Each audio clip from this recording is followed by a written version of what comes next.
Hello and welcome to Would you believe? Would you believe? Would you believe?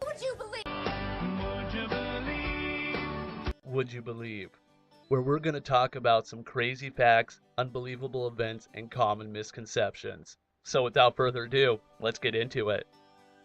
Number 1. The Quipu. The Quipu was a system of recording information used by the Incas. It didn't use pens or paper or anything like that.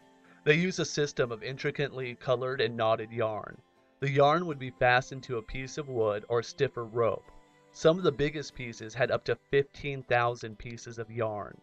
Placements of knots, types of knots, colors of string, order of string, and even secondary strings all came together to mainly record numerical data.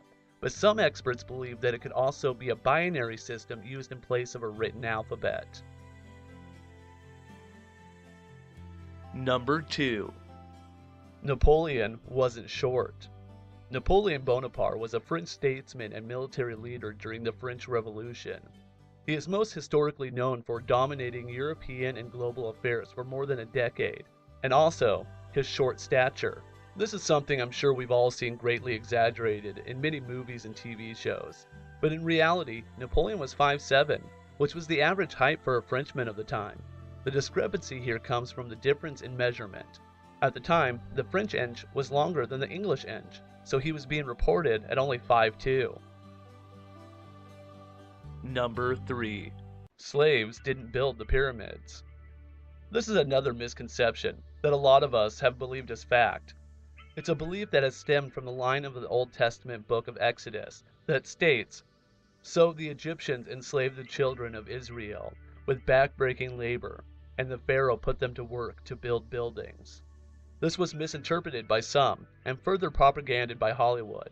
In reality, builders of the pyramids were skilled, paid laborers.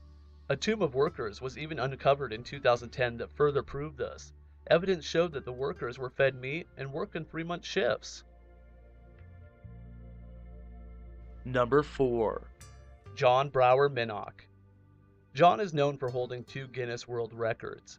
The first world record is for being the heaviest man to have ever lived. Minnock lived from 1941 to 1983. In 1963, at the age of 22, he was 6'1" and weighed 397 pounds. By 1966, he had gone up to 700 pounds. But it didn't end there. Over the next decade, he kept gaining weight. And in 1978, Minnock was suffering from congestive heart failure.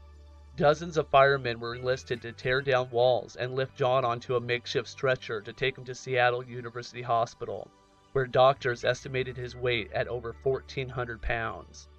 After 2 years on a strict diet of 1,200 calories a day, John was eventually discharged from the hospital at 476 pounds, giving him his second world record for the most weight ever lost, over 900 pounds. Unfortunately, Minnock didn't take advantage of a second chance on life and died in 1983, back up to 798 pounds. Number 5. Australia fights road fatigue. Have you ever had that feeling of road fatigue?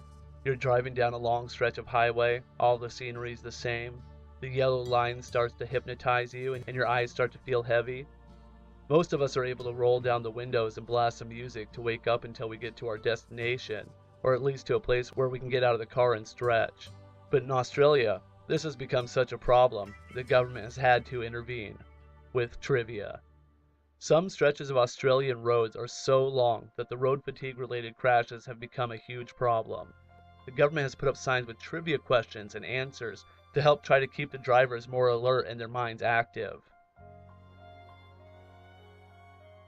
Number 6. Saved by the Bell. No, this fact isn't about the popular 90s TV show.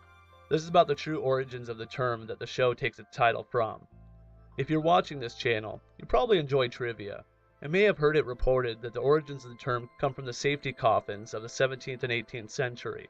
Medical practices were pretty primitive, and fear of being buried alive terrified people. So here comes the safety coffin. A bell would be mounted above the ground with a string leading into the coffin, so if the occupant awoke to find himself buried alive, he could ring the bell for help, hence the term, Saved by the Bell. but this actually isn't true.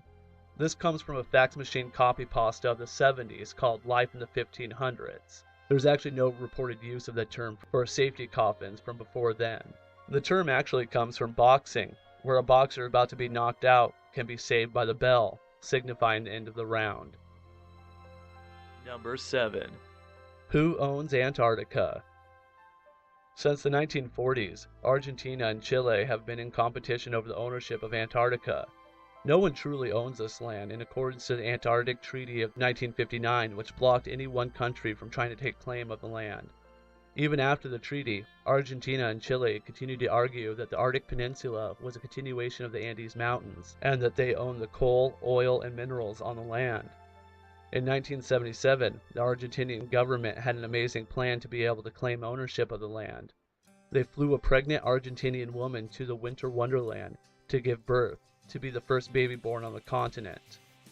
Still, no other country recognizes their claim to ownership. Number 9. World's oldest gamers. The world's oldest D20 dice was dated to between 304 and 30 BC and was discovered in Egypt in remarkably good shape for its age. The symbols on it appear to be Greek, and the symbols eta, theta, and epsilon can clearly be seen. Number 10. The National Trust Cat. Since the National Trust opened its house to the public in 1966, the family of Winston Churchill have requested that a marmalade cat with white bib and 4 white socks named Jock live a comfortable residence at Chartwell. They are currently on Jock number 11.